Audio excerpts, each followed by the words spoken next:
Está começando mais um Inside Mobcast, podcast do mercado imobiliário, com Edgar Ueda, fundador da Nexmob, empresa de inteligência imobiliária, palestrante e autor best-seller dos livros Kintsugi, O Poder de Dar a Volta por Cima e Desvendando a Caixa Preta do Sucesso. Fala galera, estamos em mais um podcast do mercado imobiliário, um Inside Mobcast, e agora com uma presença feminina, ilustre, que eu tive o prazer aqui de receber a honra de estar aqui conosco para falar de um tema muito interessante e uma novidade dentro do nosso mercado imobiliário.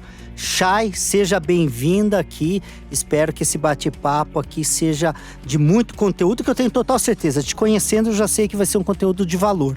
Muito obrigada, Edgar. Obrigada pelo convite, por estar abrindo espaço para a gente estar falando desse tema, que é uma coisa nova aqui no mercado imobiliário brasileiro e que poucas pessoas realmente colocam em prática.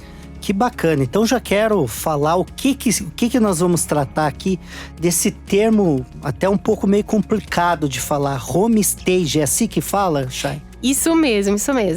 Home, acho que todo mundo sabe que é casa, mas stage… Deveria saber, né? Calma aí. Staging, a gente entende como criar um cenário, uma encenação. Então, a gente decora os imóveis tanto para comercialização, para venda, para locação.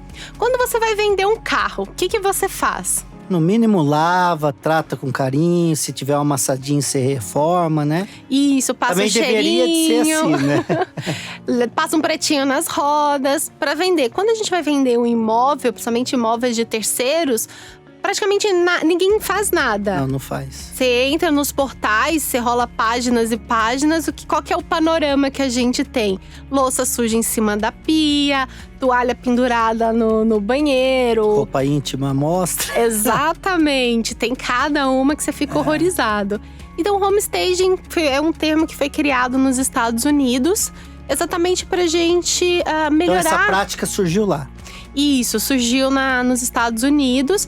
Ela já é praticada no Canadá, Europa, Austrália. E aqui no Brasil, pouco se fala e pouco se conhece. E muito menos, né, na aplicação da técnica.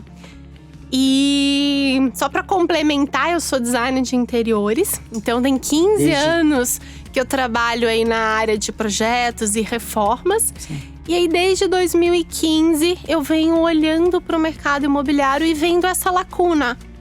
Por que a gente decora sempre os imóveis depois que a gente compra? Ou o proprietário tem aquela mentalidade: quem comprar, que reforme, quem comprar, que decore. Mas as pessoas realmente não se identificam com os imóveis quando eles estão vazios, quando eles estão sujos, quando eles estão bagunçados. Não é uma verdade? É a relação do barato e caro que eu falo que as pessoas se refletissem um pouquinho mais ou parassem para pensar um pouquinho mais, Chay, tomavam outras decisões, né? Então, por exemplo, o imóvel que ele não dá esse tapa, não dá esse trato diferente, não faz esse trabalho, acaba demorando muito mais para vender. Esse é um primeiro ponto. O segundo, talvez, e aí você vai falar desse assunto, da precificação do imóvel, né? Que em alguns momentos, você citou ali nos bastidores, que até a valorização dele ganha um valor diferente. E às vezes não é nem o valor do preço, a precificação, é a percepção do cliente, né? Ele se sente… Mesmo porque, vamos pensar o seguinte, ele está comprando, ele vai passar a morar ali. Então ele tem que não só visualizar, ele tem que sentir aquele ambiente, ele vai levar a sua família para lá. Então, né, é muito importante ter esse cuidado, né? O imóvel é o maior bem que a gente tem normalmente e praticamente ninguém faz nada na hora de colocá-lo à venda.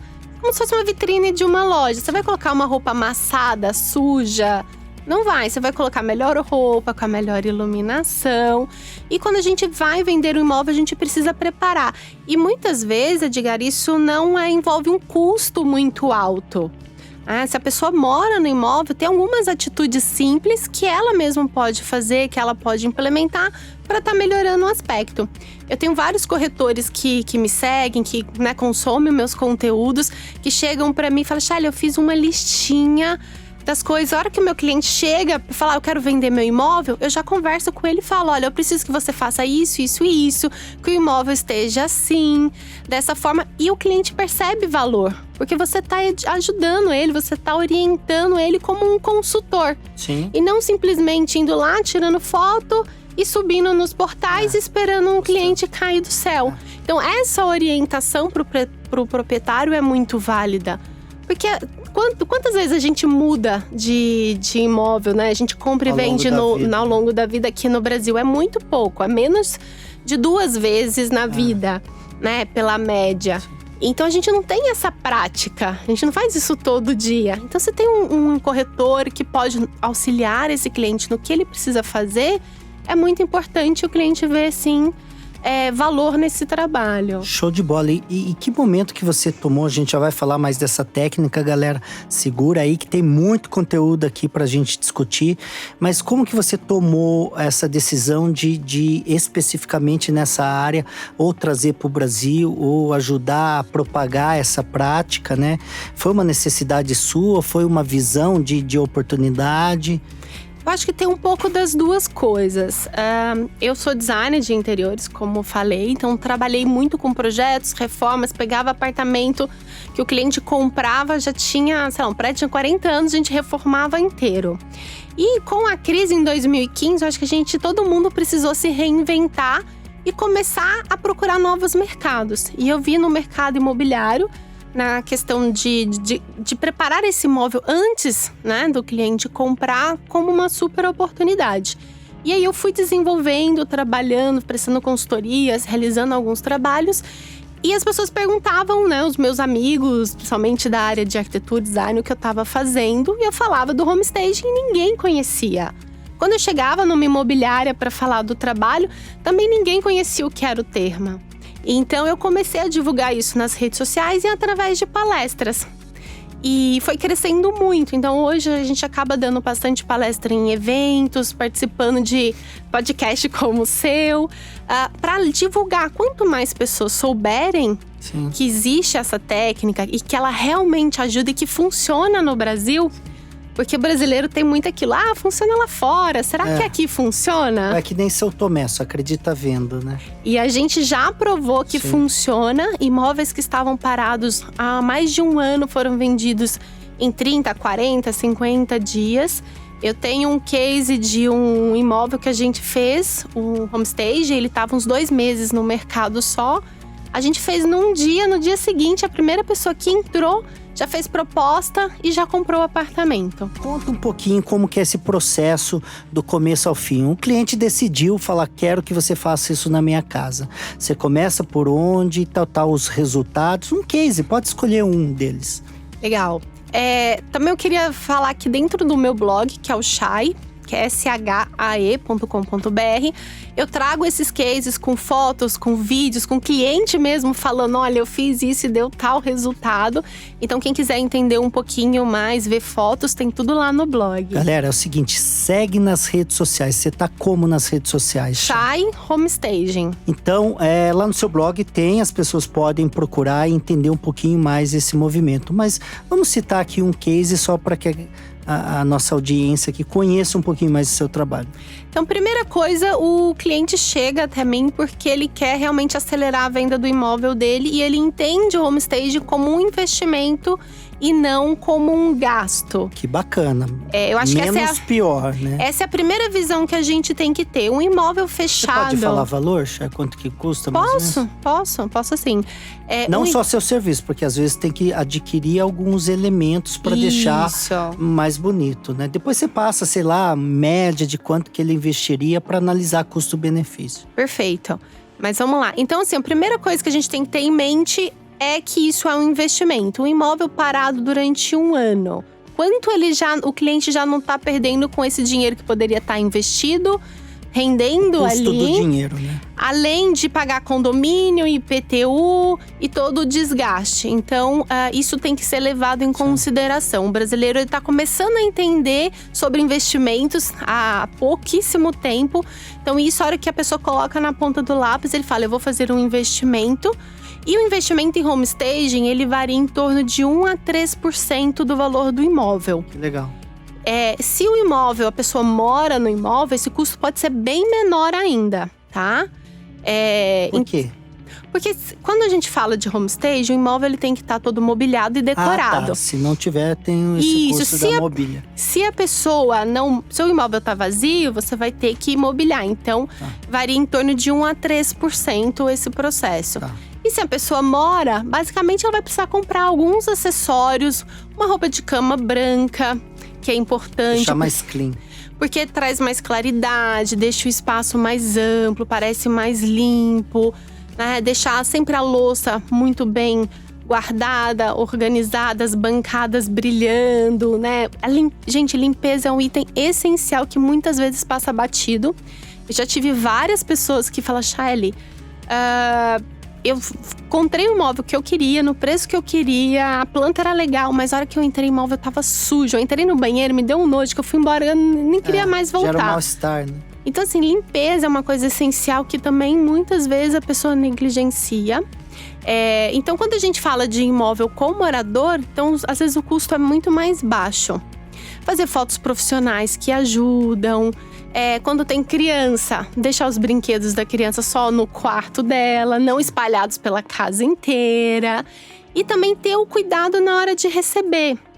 Muitas vezes, o que a gente mais escuta, foi levar um cliente, a pessoa tava fritando peixe, foi na hora do almoço. Aquele cheiro, né? E aí, o corretor tá ali com um potencial comprador e a pessoa fala, não repara. Como que você não vai reparar?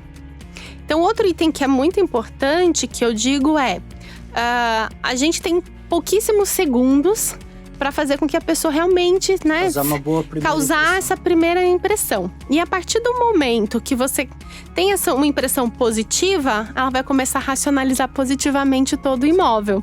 Mas quando ela tem uma sensação negativa, ela já vai começar a racionalizar negativamente e achar defeitos ali. Tudo isso contribui tanto para o bem como para o mal, né? Vai sabotar ou vai potencializar uma venda, né? E aí, esse trabalho de home stage, ele também compreende essa comunicação com o morador? Sim, a gente orienta… olha, não vai fritar, não vai cozinhar, toma cuidado com as crianças fazendo barulho, porque nem todo mundo gosta, ou animais, né? Eu tenho 2 pets, eu amo, mas nem todo mundo gosta, né? Então, o home stage, ele também passa essa orientação pros proprietários e pros corretores? Muitas vezes, a pessoa acha que o home staging é só uma decoração. Sim. E não é, ele entra muito mais profundamente no mercado imobiliário e em técnicas de marketing para venda de imóveis. Isso que você acabou de falar dos pets é importantíssimo, porque tem muita gente que tem alergia, tem gente que não gosta, tem gente que tem medo. Então, muitas vezes você tá ali vendo as fotos no portal, porque a foto é a primeira, impressão que você tem ali para depois querer visitar o imóvel. E aí já tem um animal, um cachorrinho, um gato, e a pessoa fala, já nem quero ir.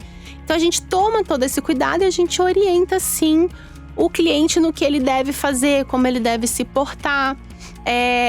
Outra coisa importante quando a gente fala de imóveis com morador é a questão da despersonalização. Muitas vezes você chega na casa da pessoa, tem um altar com uma santa. E às vezes a pessoa tem uma outra religião. Sim. Às vezes tem um time de futebol ali e o outro torce para outro time. Ele nem quer entrar dentro. Polêmico, né? Nada polêmico. Coisas de política, exatamente. Tem que ser uma atmosfera neutra, onde a pessoa realmente ela se sinta bem, se sinta agradável e ela consiga se visualizar, morando ali.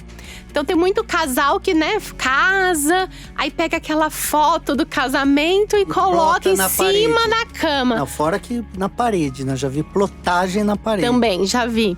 E aí o casal, de comprador chega e olha ali, e fala… Não se vê morando. Não se identifica. Não conecta. E a gente sabe que as construtoras investem muito dinheiro em decorados.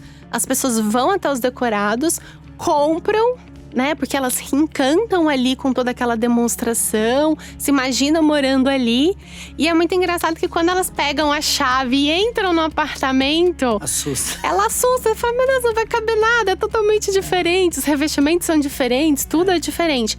Mas a construtora investiu e encantou aquela pessoa e ela comprou.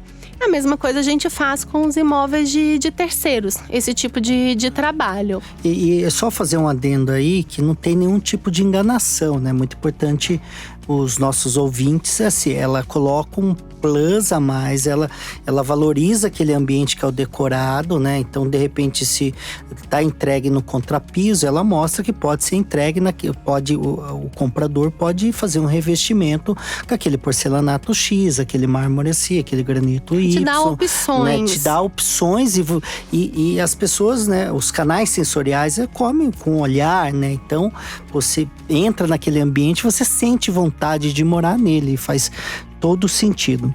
Eu quero te fazer uma pergunta. Nos Estados Unidos, principalmente para imóveis de terceiros, tem muito, principalmente para imóvel de alto valor, eu não sei até o quanto que vale a pena investir nisso, se já existe uma classificação a partir de tal valor, né? Que é as open houses, né? Que as casas que são abertas para o público, que ele coloca além dessa decoração específica, coloca também de repente um bifezinho, tem alguns que tem até sunset, né? Um DJ lá tocando, para gerar aquele ambiente motivacional, né? Aqui existe isso, já é feito muito isso. Porque o meu mercado é de lançamentos, né? Então, não é o mercado de terceiros, eu não trabalho com esse mercado hoje, né? Então… Hoje as coisas estão mudando. Eu acho que a tecnologia traz essa facilidade da gente ver o que funciona lá fora e tentar adaptar aqui pro Brasil. O open house é uma coisa que tá se testando, as pessoas estão começando a fazer, que é, né, você abrir a sua casa para receber as pessoas, tanto os corretores para conhecer o imóvel, quanto os potenciais compradores. Compradores ou, enfim, quem for alugar o imóvel.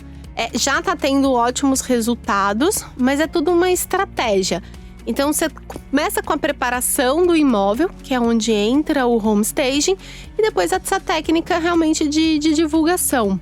Então, é importante a gente ter várias frentes de trabalho. Várias práticas, várias ações para potencializar as possibilidades, né? Exatamente. Eu falo muito assim, você faz o home staging, mas você pega aquelas fotos e deixa guardado na gaveta, ninguém vai ver. Você precisa ter uma estratégia de divulgação, tanto nas redes sociais, quanto nos portais.